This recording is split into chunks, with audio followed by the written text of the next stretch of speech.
તો મિત્રો વાગી ગયા છે 6. આપણે કાલે ગ્રાઉન્ડ છે, આજે 11 તારીખ છે, 12 તારીખે આપણે ગ્રાઉન્ડ છે ખેડા. તો આપણે અત્યારે નીકળીએ છીએ ખેડા જવા માટે. કાલે સવારે ગ્રાઉન્ડ છે બસ.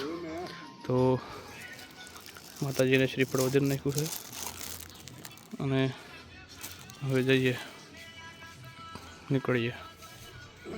તો અમે ગયા હતી તળાજાના બસ સ્ટેન્ડે. તળાજાના બસ સ્ટેન્ડથી અમારે બસ છે અમદાવાદની. અમદાવાદથી અમે ખેડા થઈશું.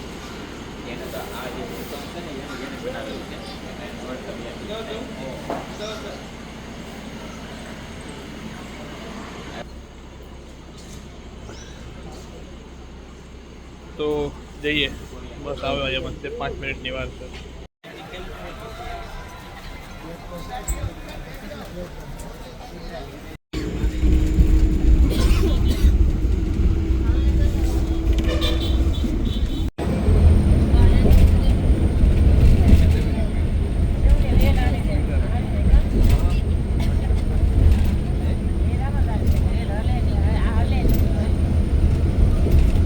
તો મિત્રો જેમ તેમ અમે અમદાવાદ તો પહોંચી ગયા છીએ.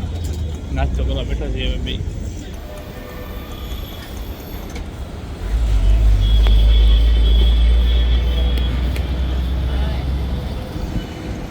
ગીતા મંદિર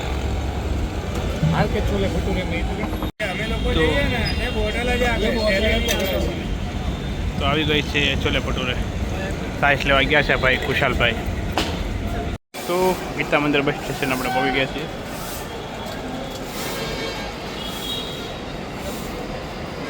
તો જઈએ હવે ખેડાની બસ પકડવાની છે.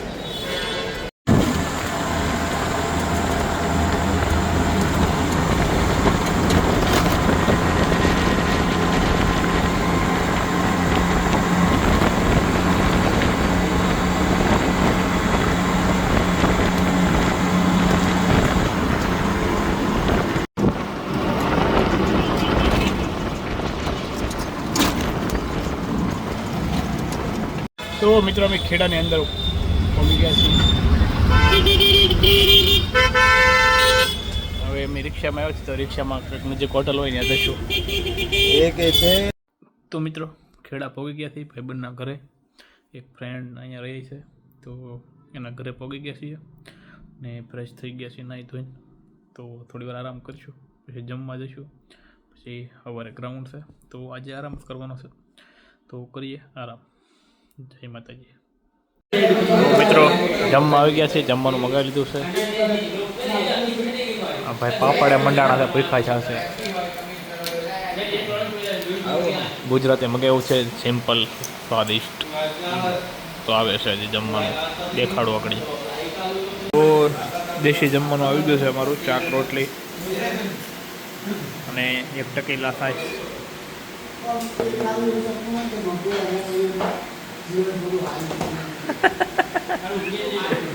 તો ખાઈ લઈએ મિત્રો. તો મિત્રો જાગી ગયા છીએ અને હવે જવાનું છે રનિંગમાં. 3 વાગ્યા છે અને 4 વાગે પહોંચી જવાનું છે. 7 વાગ્યાનો ટાઈમ છે, પણ આપણે પહેલાં જઈશું. તો નીકળીએ. તો મિત્રો આપણે ગ્રાઉન્ડ પૂરું કરીને આવ્યા છીએ જસ્ટ. તો ગ્રાઉન્ડ પાસ ફાઇનલી. વિડીયો ઉતારી ન શીખ્યો કેમ કે એને અલાઉડ નહોતો ફોન ને એવું. આમ તેમ બહાર અલાઉડ હતું, પણ પછી એક તો પહેલાં ગયો એટલે ચાલુ થઈ ગયું હતું લાઇનિંગમાં ઊભા રાખીને. એટલે સીધો ઠેલો મૂકીને તો અંદર ઉઈ ગયો.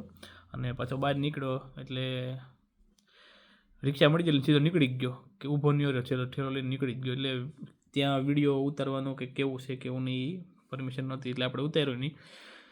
તો મિત્રો રનિંગ થઈ જાય છે. ખેડા ગ્રાઉન્ડ બહુ સારું છે, સ્ટાફ બહુ સારો છે, મજા આવે એવો સ્ટાફ છે કે તમને સપોર્ટ કરે છે બધી રીતે, કાયદાકીય રીતે સપોર્ટ કરે છે. ખોટું ના કરતા કે ભાઈ તમને ન થતું હોય તો દાવા દે, એવું કંઈ નથી, પણ સપોર્ટ ફૂલ કરે છે. એટલે એમાં સમજી જાઓ તમે. તો આપણે ગ્રાઉન્ડ થઈ ગયું છે. આપણી જિંદગીમાં કોઈ દી 5 કિલોમીટર દોડ્યા નહોતા. મારા બાપના સમજે તો કોઈ દી હું 5 કિલોમીટર ઘેરે દોડ્યો હતો. એકવાર 5 કિલોમીટર દોડ્યો તો ગઈ ભરતીમાં. એની પછી એકવાર ગાંધીનગર દોડ્યો હતો. ઘેરે તો કોઈ દિવસ નહીં. આ 3જી વાર 5 કિલોમીટર દોડ્યો, તોય થઈ ગયું છે. તો તમે બધા મહેનત કરતા છો, તમારાથી આરામથી થઈ જશે. તો આવું છે. તો હું તમને કાલે કહેતો હતો કે ભાઈ મારે યાર શું થયું છે, તોય મેં ગ્રાઉન્ડ પાસ કર્યું છે. તો ગ્રાઉન્ડની પહેલાં હું ગામડે દોડતો હતો તો મારો પગ મરડાઈ ગયો હતો, મતલબમાં આમ દોડતા દોડતા વળી ગયો હતો પગ, તો એ મને બહુ દુખતું હતું. તો ડેઈલી હું દુખાવાની ટીકડી લઈને પ્રેક્ટિસ કરતો. એ ચાલુ હતું દુખાવો, ત્યાં કડનો પ્રોબ્લેમ થઈ ગયો. કડ એટલી દુખે ને તો અમુક ટાઈમે તો હુતા હોય તો હલી ન શકો, એટલી દુખતી. એ થોડું થોડું મટ્યું. પછી 10 તારીખે મેં એક મારો મિત્ર મિલન છે, એ બી નક્કી કર્યું કે ભાઈ આપણે આ છેલ્લો દિવસ દોડી જાય. 10 તારીખની સવારે, 11 તારીખે સવારે વહેલા અમારે નીકળવાનું હતું, તો 10 તારીખે સવારે છેલ્લો દિવસ હતો પ્રેક્ટિસનો.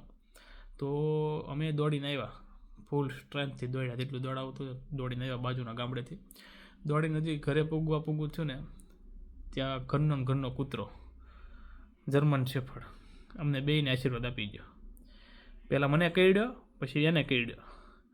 એટલે મને તો જોરદાર કરડી ગયો હતો, ઊંડો હોલ પાડી દીધો ચડ્યો, એ પાછો ધમણા પગમાં અને બરોબર નસની ઉપર. તો બેયને મારો પગ ખોદી ગયો હતો, એનો પગ ખોદી ગયો હતો. તો એ બહુ દુખતું હતું. તોય પણ અમે રનિંગ પૂરું કરી નાખ્યું છે.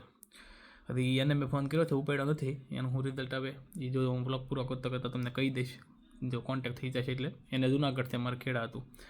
તો રનિંગ કરતાં એમલી મને લોહી નીકળી ગયું હતું. રનિંગ અહીં કરતો હતો ને એમલી મને લોહી જતું હતું, છતાં પણ મેં પૂરું કરી નાખ્યું છે.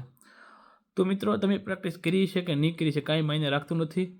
અહીંયા આવીને ઊભા ન રહેતા, ખાલી જો ઊભા રહે ને એ પૂરું. અહીંયા જે ધીમે ધીમે દોડતા હતા ને, લાસ્ટમાં પોલીસવાળાએ એટલું મોટિવેશન આપ્યું ને તો એ દોડી ગયા. એટલે જો તમે ઊભા રહ્યા ને તો ગયા.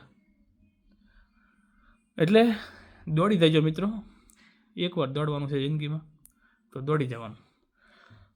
મારી જેવું તમારે નહીં થયું હોય ને, કૂતરો તો નથી કરડ્યો ને કોઈને, મને પગે કૂતરો કરડી ગયો છેલ્લે.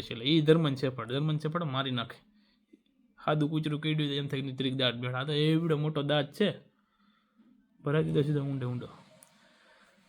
તો મિત્રો, ગ્રાઉન્ડમાં આવતા એટલા ડરતા નહીં, ડર બધાને બહુ લાગે છે. આવતા આવ્યા બધા આપણી જેવા જ હોય, બધાના પહેલી વાર જ આવતા હોય ને કોઈક છેલ્લી વાર આવતા હોય. દોડવાનું એકવાર છે, જેટલું દોડાય એટલું દોડી દેવાનું એક સાથે.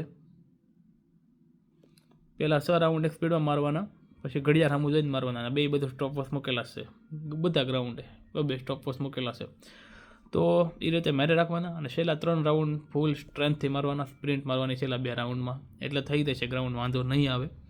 લગભગ તો કોઈને વાંધો નથી આવ્યો. અમારે 200 જણા દોડ્યા હતા, અમારે 108 પાસ થશે પહેલી મેચમાં, બીજી મેચની આપણને ખબર નથી.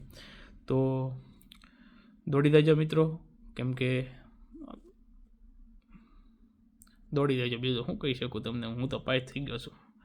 ઘણાને બહુથી ઘણા મને કોમેન્ટ કરતા હતા કે તારથી દોડાતું નથી ને અમને તેમને. હું દોડી ગયો છું. પેટ પાસ, પીએસટી પાસ જોઈ લેજો જેને બહુથી. હવે હું ભલે પરીક્ષામાં ફેલ થાવ, એનો મને કોઈ અફસોસ નથી, પણ દોડી ગયો છું. તો નાહી લઈએ, ધોઈ લઈએ, 11:30ની બસ છે, તો પછી ભાગીએ આપણે. ભાઈબંધ નાવા ગયો છે, હું પછી નાહી લઉં, નાસ્તો કરી લઈને પછી ભાગીએ. તો રનિંગ કરતાં પણ એક જ વિચાર આવ્યો હતો, એક ડાયલોગ દેવાય ખબરનો, કે રાણાનો ઘોડો ઉપડી ગયો છે, હવે અધવચ્ચે ઊભા ન રહે, અને જો ઊભો રહે તો બીજા ખોબા ન ઉપાડી જાય યાર. એમ રાણાનો ઘોડો ઊભો ન રહ્યો, દોડી જતી આપણે. તો હવે આપણે ફૂલ ફોકસ કરવાનું છે વાંચવામાં. ભાઈબંધ US વાળો છે, એ 2-3 દીમાં એ જવાનો છે. પછી આપણે એક લગ્ન છે એ પતાવીને પછી આપણે કાંઈ નથી, 1 મહિનો લગાતાર રીડિંગ કરવાનું છે, અને બધું મૂકીને સાઈડમાં મૂકીને, અને જે આ ટાઈમ બગાડ્યો છે ને આપણે ઘરે, એ કવર કરવાનો છે. તો આપણે બધા સાથે મળીને રીડિંગ કરીશું. જેને ગ્રાઉન્ડ પાસ કર્યું છે બધા સાથે મળીને કરીશું. એકબીજાને બધી PDF શેર કરતા રહીશું. જેની પાસે જે મટીરિયલ હોય એકબીજા શેર કરતા રહીશું, ને એ રીતે વાંચશું તો જ બધા આગળ વધશું, ને તો જ બીજાને મદદ કરીશું ને જેને જરૂરિયાત છે, તો જ આપણે પાસ થઈશું. ઈર્ષ્યા ભાવના ન રાખવી, અને તમારી પાસે જે સારી વસ્તુ હોય ને બીજાને મોકલી દેવી મિત્રો. તો એ રીતે આપણે નાહી લઈને પછી આગળ વધીએ. આગળ તમને અપડેટ આપું નાહીને કે આપણા મિત્રોનું શું થયું છે બધાનું. ઓકે.